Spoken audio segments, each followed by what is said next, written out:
Fevereiro 13, Levítico 16. Neste capítulo, Deus explica a Arão como proceder no santuário. Depois que morreram os 2 filhos de Arão, por entrarem no santuário sem autorização de Deus, Adonai, o Senhor, falou a Moisés: diz a Arão para não entrar no santuário toda hora para dentro do véu, para que não morra. Não poderia entrar qualquer hora lá, não. Só quando Deus autorizasse. Vamos lembrar, o tabernáculo era tudo.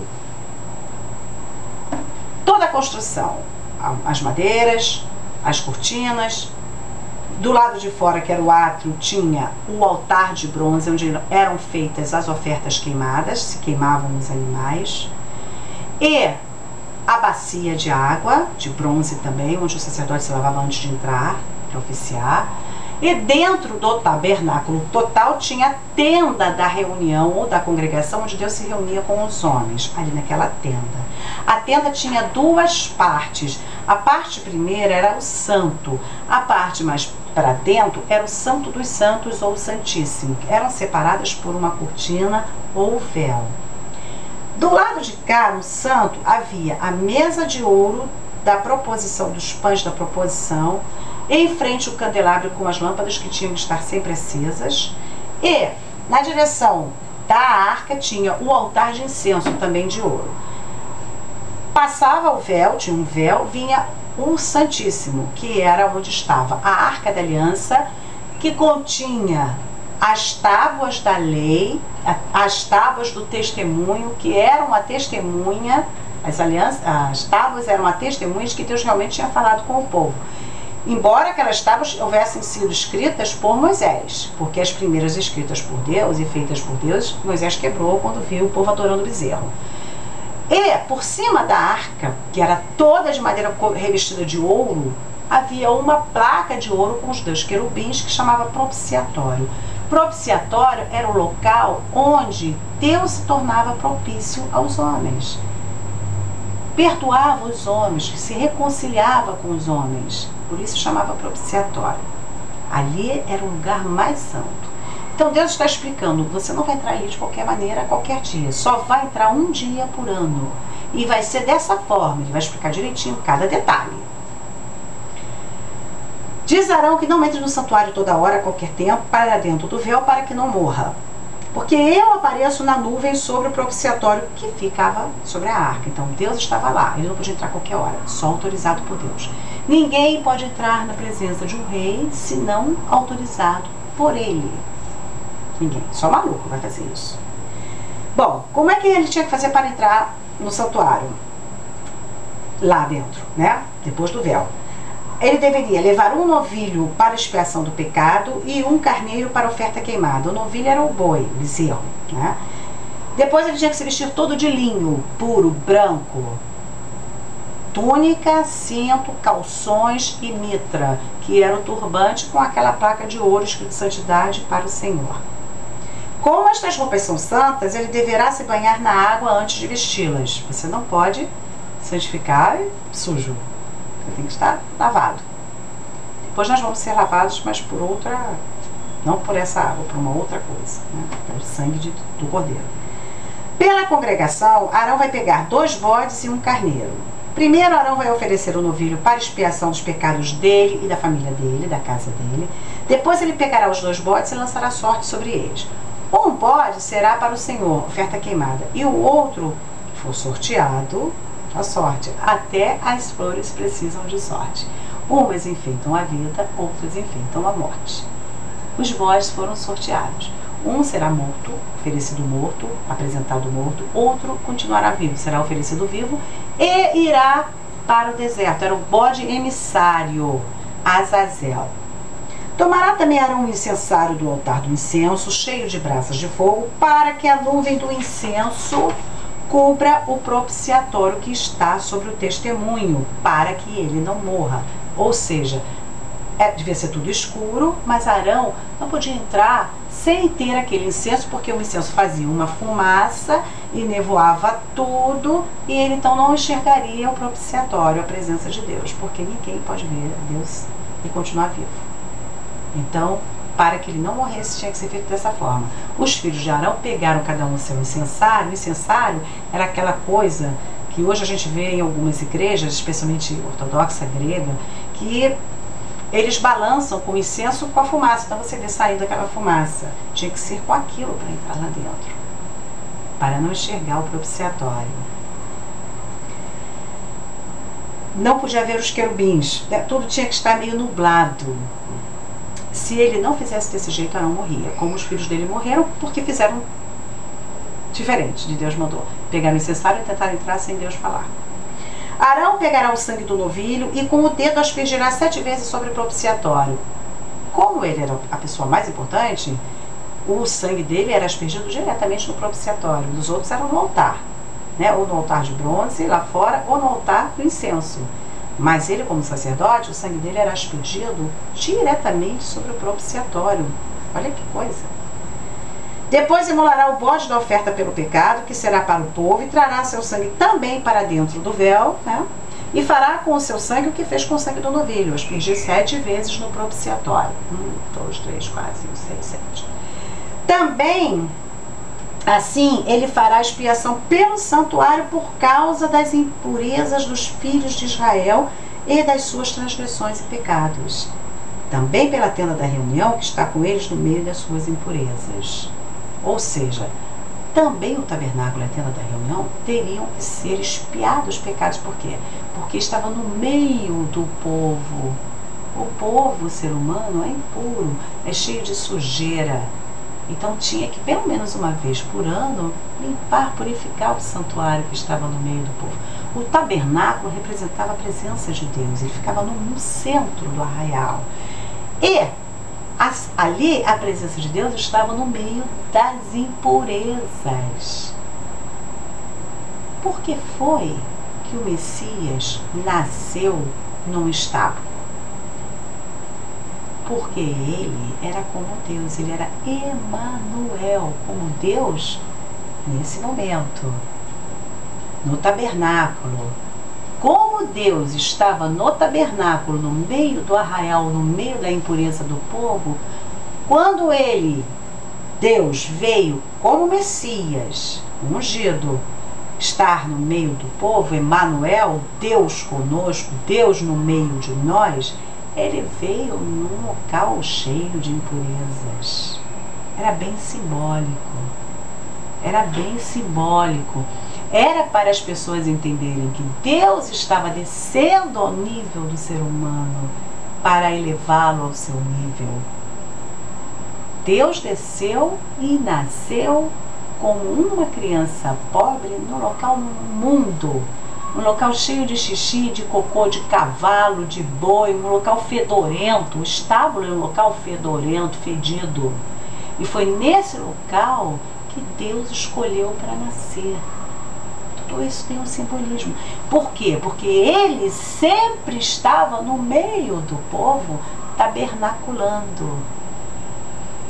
Tudo de Deus faz relação, tudo se relaciona. Nada das coisas de Deus é aleatória, nada é por acaso. Tudo tem uma ligação, tudo tem uma causa e um efeito. Nada é assim, por nada, aconteceu. Não.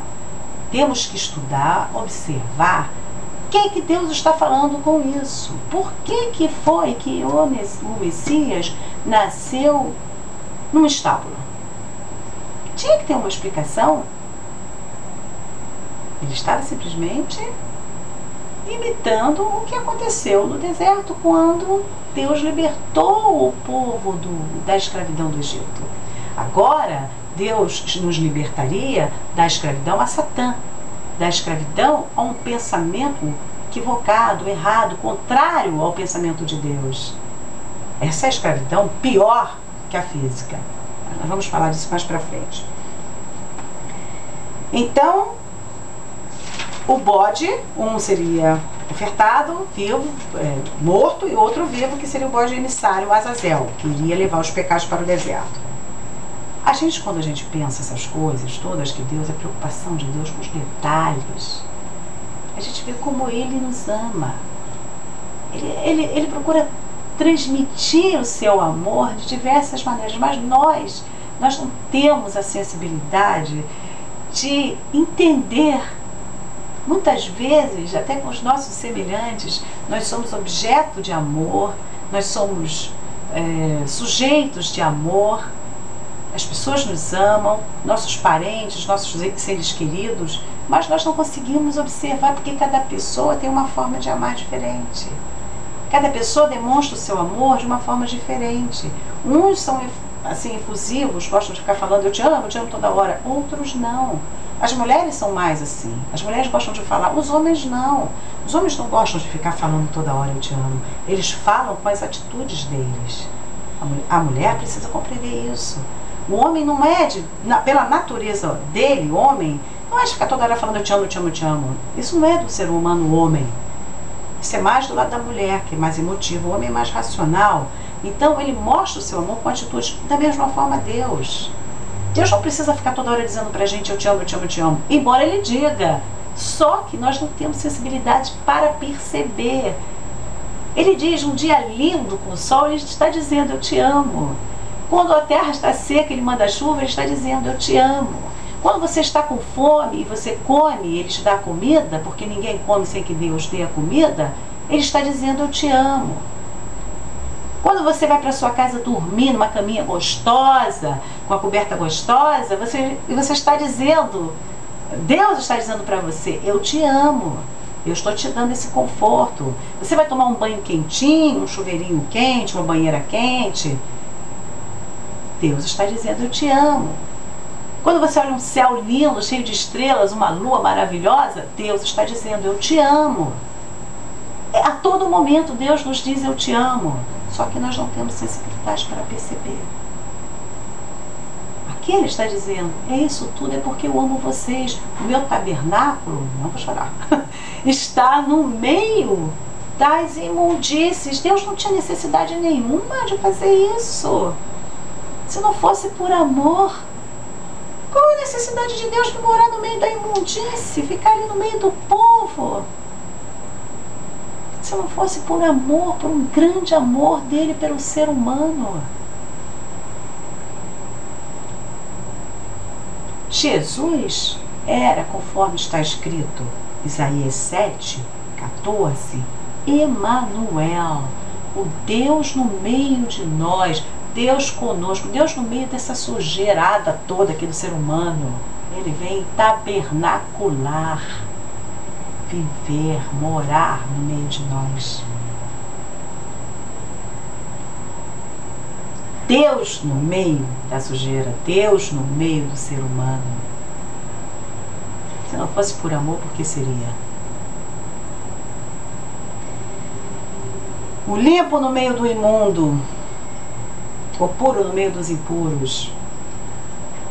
Nenhum homem poderá estar dentro da tenda quando o sumo sacerdote Arão estiver fazendo propiciação, até que ele saia depois de feita a expiação por si mesmo, por sua casa, por toda a congregação de Israel e pelo santuário.